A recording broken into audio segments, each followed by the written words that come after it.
Russian president Putin నాకు తెలిసి ఈ రోజు భారత్ భూభాగం మీద అడుగు పెడుతున్నాడు ఫ్రెండ్. యుక్రెయిన్ వార్ సందర్భంలో ఆయన నాకు తెలిసి చాలా తక్కువ దేశాలకు పోయిండు. నాకు తెలిసి అసలు పోయిండో లేదో కూడా నాకు తెలియదు. భారత్ నాకు తెలిసి ఒకటో రెండో దేశం ఉంటుంది అంతే. భారత్ మొత్తం రెడ్ అలర్ట్లు ఉన్నది. ఇన్ఫ్యాక్ట్ 5 లేయర్ల సెక్యూరిటీలా పుతిన్ గారు ఉన్నారు. Commandos, snipers, drones, artificial intelligence. 5 layer security. Russian president మన పరమ మిత్రుడు, ఆల్ వెదర్ ఫ్రెండ్ రష్యన్ ప్రెసిడెంట్కి భారత్ స్వాగతం పలుకుతుంది. ఇండియా టుడే నిన్న ఆయన వచ్చే కంటే ముందు నిన్న రష్యాలో ఒక చిన్న ఇంటర్వ్యూ కూడా ఇచ్చిండు అని అన్నట్టు కథనాలు చెప్తున్నాయి. వాళ్ళు పెట్టుకున్నారు. Ahead of India's visit Russian president Putin gives N interview to the India today అని చెప్పి చెప్పుకుంటారు.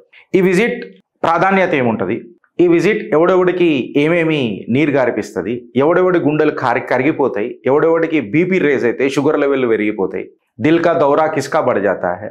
సో ఇవన్నీ ఇవాళ మనం డిస్కస్ చేద్దాం ఫ్రెండ్స్. ఇంకా కరెక్ట్గా చెప్పాలనంటే గ్లోబల్ మెల్ట్ డౌన్.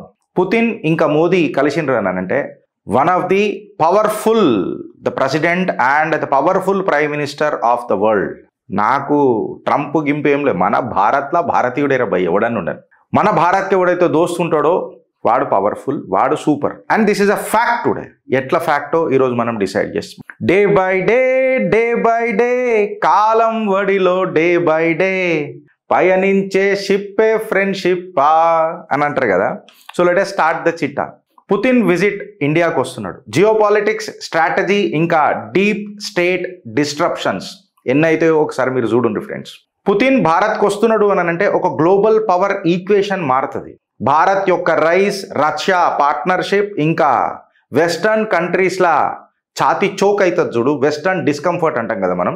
ఇది నిజంగా చెప్పాలనంటే ఒక గ్లోబల్ అటెన్షన్ ఇవాళ భారత్ మీదకి వచ్చింది. Because is not an ordinary president of any country. Russia, రూస్ మంచి మంచోడికి తడుస్తుంది. అట్లాంటి రూస్ భారత్ పరమ మిత్రుడు. Putin's first major global visit. Yes, నేను చెప్పింది కరెక్టే. ఫస్ట్ గ్లోబల్ విజిట్ తర్వాత ఆయన యుక్రెయిన్ వార్ తర్వాత ఇవాళ ఇండియాకు వస్తున్నాడు. ఢిల్లీ బ్లాస్ట్లు జరిగినాయి, రాజస్థాన్లో ఎక్స్ప్లోజులు దొరికినాయి. పుతిన్ గారి విజిట్ని వీళ్ళు డిస్టర్బ్ చేయడానికి ప్రయత్నం చేసిర్రు. గంట ఫరక్ పడుతుందా? క్యూంకి ఏక్ దోస్త్ సే మిల్నే ఆ రా హై. ఒక దోస్తును కలవనీకి వస్తున్నాడు. డీప్ స్క్రూటినీ ఉంటుంది. అమెరికా నిఘా పెడుతుంది, యూరోప్ అప్రమత్తంగా ఉంటుంది, చైనా కూడా ఒక కన్నేసి పెడుతుంది. ఈ స్క్రూటినీ ఏం జరుగుతుంది, అసలు ఏంది అని ఒక స్క్రూటినీ చేస్తూ ఉంటారు. వెస్టర్న్ మీడియా కుళ్ళుకొని చచ్చిపోతారు. పుటిన్ మోదీ మీట్ అని అంటే కుళ్ళుకొని చచ్చిపోతారు. అయితే ఈ విజిట్ ఎందుకు అంత ఇంపార్టెన్స్ ఉంటుంది గిరీష్ అని అంటే దీన్ని రాజకీయ నిపుణులు ఒక 4 పిల్లర్స్గా డివైడ్ చేశారు. ఎట్లా అంటే భారత్ యొక్క రైజ్ అనేది అవుతుందో ఇలా ప్రపంచ దేశాలలో దాన్ని ఎవడు ఆపలేడు. ఆ ఏనుగు లేచి నిలబడమే ఒక పెద్ద పని, ఒక పెద్ద ప్రక్రియ. అట్లాంటి ఏనుగు ఇలా పరిగెడుతుంది. అని ఏనుగు నార్మల్ ఏనుగు కాదు, మదపూట్ ఏనుగు. సో జియోపొలిటికల్ వెయిట్లా భారత్ యొక్క రైస్కి అంత ప్రాధాన్యత ఉంటుంది. ఆపరేషన్ సింధూర్ తర్వాత ఇండియన్ డిఫెన్స్ సక్సెస్ అనేది ప్రపంచం చూసింది.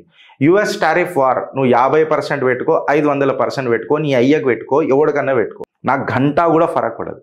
నువ్వు ఏం చేసుకుంటావు చేసుకో, నీ హౌల ధమాక్ లెక్కలు నీ దగ్గర పెట్టుకో అని చెప్పి భారత్ అమెరికాకు క్లియర్ కట్గా మెసేజ్ ఇచ్చింది. అన్నిటికంటే కీలకమైన ఒక అంశం ఏందని అంటే ఫ్రెండ్స్, ఈ మొత్తం మీటింగ్లో India Russia fertilizer alliance, US Pakistan ఏదైతే దోస్తీ చాలా గరం నడుస్తుంది కదా, తప్పు బడరాయన రాహుల్ గాంధీ చెప్పినట్టు ఇండియా రష్యా ఫర్టిలైజర్ అలయన్స్ చాలా కీలకమైన పాత్ర పోషిస్తుంది ఈ విజిట్లో. సిగ్నల్ ఏంది యావత్ ప్రపంచానికి అని అంటే India is a super power. దయచేసి India will become a super power అని అనకండి, మీ కాలు మొక్కమంటే మొక్తా. India is a super power, we are super power. ఇవాళ భారత్ యొక్క స్ట్రాటజిక్ డిఫెన్స్ మనం తీసుకొని చూస్తే ఇవాళ ఎంత ప్రెషర్ వేసినా, ఎన్ని శాంక్షన్లు పెట్టినా, నేను నా పరమ మిత్రుడు రష్యా దగ్గరికనే ఆయిల్ కొంటా. ఈ దోస్తానా ఎప్పుడు రష్యా మరవదు.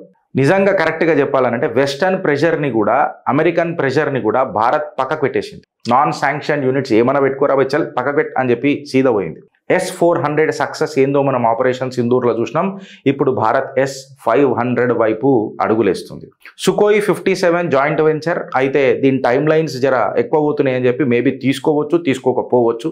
SU-57. సో ఈ డీల్ అనేది జర డైసీ ఉన్నది. వెస్టర్న్ ఆర్మ్స్ లాబీ ఏదైతుందో వాళ్ళకు గుండెలలో రైళ్లు పరిగెడుతున్నాయి, గజగజలు వణుకుతున్నారు.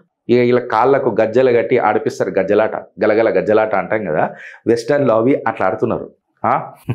వెస్టర్న్ మీడియా ఇంకా డీప్ స్టేట్ ఏ రకంగా ఉన్నది ఫ్రెండ్స్ అని చెప్పి మనం కొంచెం డిస్కస్ చేస్తే, ఈ యాంటీ పుటిన్ ఇంకా యాంటీ మోడీ నరేటివ్ ఉంటుంది కదా, ఇప్పుడు లొల్లైతారు. ఇప్పుడు జర్మన్లకైనా కూడా మొదలైతాయి ఇక కుక్కలు. Who let the dogs out అనగానే భౌ భౌ భౌ అని చెప్పి మెల్లగా నరేటివ్ బిల్డ్ మొదలవుతుంది. చూడుర్రు ఇక ఒక anti India narrative, anti Bharat narrative, anti Russia narrative, anti Putin narrative మొదలవుతుంది. మంచిగా కూడా చెప్పడానికి ప్రయత్నం చేయడు, ఇట్లా అట్లా ఇట్లా అట్లా అని మాట్లాడతారు. ఆల్రెడీ కొన్ని థంబ్నెయిల్స్ నేను చూస్తూనే ఉన్నా సోషల్ మీడియాలో. యూరోపియన్ థింక్ ట్యాంక్స్ ఇంకా నిజంగా చెప్పాలంటే కమెంటేటర్స్ ఎవరెవరైతే ఉంటారు కదా, ఇవన్నీ నడిపేటోళ్ళు, వాళ్ళందరూ యాక్టివేట్ అవుతారు.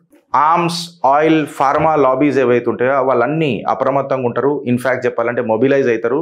చాలా కీలకమైన అంశాలు వీళ్ళిద్దరూ దిగ్గజ నేతలు డిస్కస్ చేస్తారని చెప్పి దిక్సూచితో కూర్చుంటారు.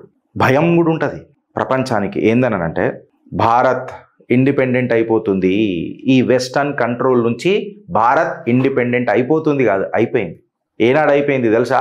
2014 ఎప్పుడైతే నా నరేంద్రుడు నరేంద్ర దామోదర్ దాస్ మోదీ ఈశ్వర్కి శపథ్ లేతాం, పోరగాల శపథ్ తీసుకోలే ఆయన, ఈశ్వర్కి శపథ్ లేతాం. और जब ईश्वर का शपथ लिया और नाम जब जुबान पे आया हर हर महादेव అన్నాక వెనుకకు జరిగే పరిస్థితి ఉండదు. యూరోప్ క్రైసిస్ లెన్స్ తీసుకొని ఇట్లా మనం చూస్తే, ఇండియన్ అటానమీ యొక్క లెన్స్ల నుంచి చూస్తే, యూరోప్ ఏం చేస్తుందంటే ఈ యూక్రెయిన్ వార్ని ఒక ఎకనామిక్ లైఫ్ లైన్ లాగా వాడుకున్నది. ఇన్ఫ్యాక్ట్ చెప్పాలంటే ఒక ఈగో బ్యాటిల్ లాగా వాడుకున్నది. యూరోప్ సర్వైవల్ మోడల్ ఏముండే అంటే వెపన్ సేల్సే ఉండే.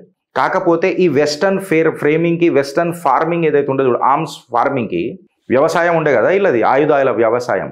ఆ ఆయుధాల వ్యవసాయంలో భారత్ ఎప్పుడు పడలే, భారత్ రెఫ్యూజ్ చేసింది. రష్యా ఇలా భారత్ని చాలా ఖరీబీ దోస్తు లెక్క అనుకుంటుంది, చైనా కంటే ఎక్కువ. చైనా స్ట్రాటజీ కంటే భారత్ యొక్క దోస్తానా చాలా నమ్మకమైంది అనేది ఇలా రష్యా కూడా నమ్ముతుంది. ఇది వెస్టర్న్ కంట్రీస్కి బాగా చోక్ చేస్తుంది. ఇది భారత్ యాంగిల్ నుంచి చూస్తే వెస్టర్న్ కంట్రీస్ ఏమవుతున్నాయని. ఎకనామిక్ ఇంకా అగ్రి సెక్టార్ ఏదైతే ఉంటుంది కదా ఫ్రెండ్స్, ఇలా కొన్ని కీలకమైన చర్చలు జరుగుతాయి. ఇండియా రష్యా ఫర్టిలైజర్ డీల్ అనేది చాలా కీలకం. ఇక్కడ రష్యా టెక్నాలజీతో ఇలా ఇండియన్ ఫర్మ్స్తో జాయింట్ వెంచర్తో ఈ ఫర్టిలైజర్ ప్లాంట్లకు ఒక నాంది వలకబోతున్నది. అంటే భారత్ మీద ఒక సబ్సిడీ బర్డన్ ఏదైతే ఉంటుందో అది అంచెలంచెలుగా అంతరించిపోతుంది. లాంగ్ టర్మ్ స్టెబిలిటీ ప్లాన్ నేను చెప్పినా కదా, కొన్ని రోజులే నరేంద్రుడు మీకు ప్రాబ్లం ఇస్తాడు ఫర్టిలైజర్ దగ్గర. చైనా అనేటోడు డైఅమోనియం ఫాస్ఫేట్ దగ్గర డాప్ అని అంటాం కదా మనము, అది కొంచెం మనకి ఇబ్బంది చేసిండు. ఈసారి రానియడు, పక్కకు పెడతాడు, గడ్డపార దించుతాడు అని నేను చెప్పిన. బికాస్ वो भारतीय है और वो भारत के बारे में ही सोचेगा और भारत का पक्ष ही करेगा. ఇది 100%, ఇది అందులో డౌటే లేదు. ఇలా ఈ రష్యా ఫర్టిలైజర్ ప్లాంట్తో మనం తీసుకొని పోతే లాంగ్ టర్మ్ స్టెబిలిటీ మనకు వస్తుంది ఫ్రెండ్స్. అండ్ ఇన్ఫ్యాక్ట్ చెప్పాలనంటే ఇలా ప్రపంచం ఆశ్చర్యపోతుంది. 8.2% ఆఫ్ ది జీడిపి గ్రోత్ అనేది వెస్టర్న్ ఫోర్కాస్ట్కి గడ్డపార దించేసింది. ఇక ఎనర్జీ డిప్లొమసీ కాడికొస్తే, భారత్ యొక్క ఎనర్జీ డిప్లొమసీ కాడికొస్తే, నువ్వు గంటా పెట్టుకో, ఏమన్నా పెట్టుకో, నేను రష్యా దగ్గరికి ఎనుకుంటా, వెనజులాకి ఎనుకుంటా, నైజీరియాకి ఎనుకుంటా, చీప్ ఆయిల్ కొంటా, నా భారత్ ఏది మంచుకుంటావో నేను అదే కొంటా, నువ్వు గంట ఏమన్నా వీక్కు అని అంటారు. రష్యా యుఎస్ యూరోపియన్ ప్రెషర్ ఏదైతే ఉంది కదా, మన యుఎస్ ఇంకా యూరోపియన్ ప్రెషర్ ఏదైతే ఉంది కదా, దాన్ని కంప్లీట్గా రిజెక్ట్ చేసి పడేసింది. ఈ ఎక్స్పెన్సివ్ అమెరికన్ ఆయిల్ మేము కొనమరా భయ్ అని చెప్పేసింది. మా ప్రయారిటీ కన్జ్యూమర్ అఫోర్డబిలిటీ ఉండాలా, ఎనర్జీ సెక్యూరిటీ ఉండాలా, మాకు ఎకనామికల్గా రావాలా. ఈ అమెరికన్ ఆయిల్ డామినెన్స్ ఎక్సెట్రా భారతే ఫస్ట్ అడిగేసింది.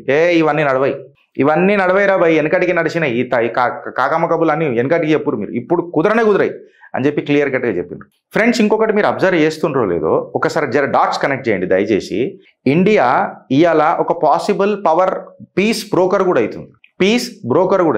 పీస్ బ్రోకర్ అని నేను ఎందుకు అంటున్నా అంటే, ఇవాళ రష్యా కానీ యూక్రెయిన్ కానీ భారత్ని నమ్ముతున్నారు. ఇన్ఫ్యాక్ట్ కరెక్ట్గా చెప్పాలనంటే పుతిన్ కూడా ఈ పీస్ డీల్కి భారత్ ప్రైమ్ మినిస్టర్ నరేంద్ర దామోదర్ దాస్ మోదీనే స్టేజ్ ఎక్కిపించేటట్టున్నాడు.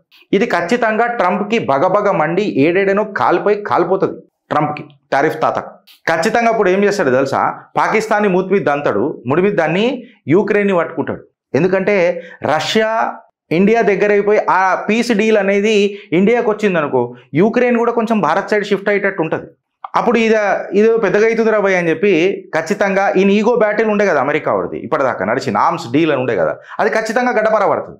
సో పాకిస్తాన్ని మూతి మీద దాన్ని ఖచ్చితంగా యూక్రెయిన్ సైడ్ పోయే ప్రయత్నం చేస్తాడు. ఇది జరుగుతుంది ఖచ్చితంగా. ఈ స్టేట్ లాబీస్ ఏవైతే ఉన్నాయి కదా, ఖచ్చితంగా భారత్లో ఒక డిస్రప్షన్ చేయడానికి ప్రయత్నం చేస్తే, హస్తగతం చేయడానికి ప్రయత్నం చేస్తే. ఫ్రెండ్స్, ఇది నేను కేవలం ఏదో ఒక థియరీ చెప్తలేను. ఇవాళ ఒక మన ట్రేడ్ బిట్వీన్ రష్యా ఇంకా ఇండియా బ్లూ ప్రింట్ తీసుకొని చూస్తే 5 సంవత్సరాలలో $68 బిలియన్ నుంచి $100 బిలియన్ వ్యాపారం చేసినాం 20 దేశాలు కలిపి. ఇవాళ మన దోస్తానా ఏదైతుందో అది కేవలం డిఫెన్స్లో కాకుండా ఫార్మా సెక్టార్లలో ముంగడిపోతున్నాం, ఐటీ సర్వీసెస్లో ముంగడిపోతున్నాం, టెక్స్టైల్స్లో కూడా ఇండియా రష్యా కలిపి ముంగడిపోతున్నారు. అంటే రష్యా ప్రతి దాంట్లో భారత్ని ప్రయారిటైజ్ చేస్తుంది యూరోప్ కంటే ఎక్కువ. ఇది మనకు మంచిదా కాదా మీ కమెంట్ రూపంలో చెప్పండి. ఇవాళ భారత్ రష్యాని యూజ్ చేస్తుంది, రష్యా భారత్ని యూజ్ చేస్తుంది.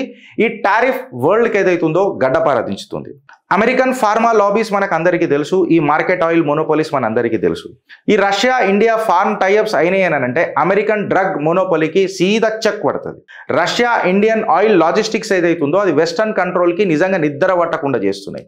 కంప్లీట్గా చెప్పాలనంటే ఈ ఆర్మ్స్ చైన్స్ కూడా ఏవైతే ఉన్నాయో కంప్లీట్గా రష్యా కంప్లీట్గా మనకు టెక్నాలజీ ఇస్తుంది కాబట్టి వీళ్ళకి ఒక భయం చుట్టుకున్నది.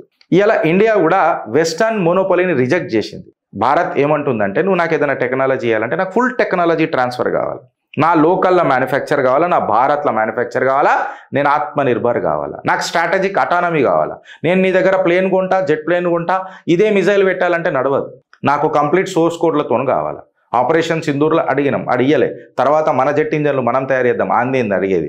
మనం కార్గిల్ నుంచి నేర్చుకున్నాం డిపెండెన్స్ అని అనేది మన వల్నరబిలిటీ, అది మంచిది కాదు అని చెప్పి తెలుసుకున్నాం. ఇవాళ రష్యా మనం అడిగిన దానికి ప్రతి దానికి ఒప్పుకుంటుంది, ఫ్లెక్సిబుల్గా ఉన్నది, అందుకే మనకు పరమ మిత్రువైంది. ఇలా సెక్యూరిటీ అండ్ ప్రిపరేషన్ ఢిల్లీలో తీసుకొని చూస్తే ఢిల్లీ ఇలా హై సెక్యూరిటీ గ్రిడ్లకు వెళ్ళిపోయింది ఫ్రెండ్స్. డెకరేషన్లతో పాటు మీకు హై ప్రోటోకాల్ అరేంజ్మెంట్స్ కనిపిస్తాయి. కొంచెం జర పోస్ట్పోన్ అయింది ఈ విజిట్ కొన్ని థ్రెట్స్ వచ్చినందుకు. డిస్పైట్ ఎంత లొల్లి జరిగినా ఏం జరిగినా విజిట్ అయితే కన్ఫర్మ్ అయిపోయింది. ఎటకేలకు రష్యన్ ప్రెసిడెంట్ నాకు తెలిసి ఈ రోజా మళ్ళీ 7th నాకు కరెక్ట్ తెలియదు, ఎప్పుడు వస్తున్నాడో ఒకసారి డేట్ చూసి చెప్పరా. ఈ రోజే అనుకుంటా నాకు తెలుసు, ఈ రోజు పొద్దున్న ఇక అడుగు పెడతాడు వచ్చు రష్యన్ ప్రెసిడెంట్. ఈ షో అయిపోయే లోపల దిగుతాడు కూడా వచ్చు నాకు తెలుసు. ఇలా ప్రపంచం మొత్తం ఒక మల్టీ పోలార్ మూవ్మెంట్ చూస్తున్నది friends. India message to the world is very clear. National interest first, నా ఎనర్జీ సెక్యూరిటీ ఫస్ట్. వెస్టర్న్ ప్రెషర్కి నేను అలైన్ గాను, నాన్ నెగోషియబుల్ ఉంటా, ఎవడన్నా మాట్లాడని ఏమన్నా మాట్లాడని. India is reshaping the global power friends. ఈ డీప్ స్టేట్ ఇన్ఫ్లుయెన్స్ అనేది ఇక నడవదు, అది ఫ్రాక్చర్ అవుతూ వచ్చేసింది ప్రపంచంలో. వరల్డ్ అలయన్సెస్ ఏవేవైతే ఉంటాయో అవి రీబ్యాలెన్స్ అవుతున్నాయి భారత్ వల్ల. గ్లోబల్ ఆర్డర్ ఏదైతుందో అది మల్టీపోలార్ లీడర్షిప్కి ఇలా నాంది వలుకుతున్నది. ఇవాళ భారత్ పుటిన్ విజిట్ ఏదైతున్నదో, భారత్కి వస్తున్నాడు కదా పుటిన్, ఈ విజిట్ అనేది ఒక సింబల్ ప్లస్ క్యాటలిస్ట్ అవుతున్నది ఈ షిఫ్ట్. ఈ యొక్క మహత్తర ఘట్టానికి మనందరం సాక్షులం అవుతున్నాం. భవిష్యవాణి చెప్పనీకి ప్రయత్నం చేస్తున్నా. భారత్ నీకు ఎవరు ఆపలేరు. భారత్ మాతాకి జై.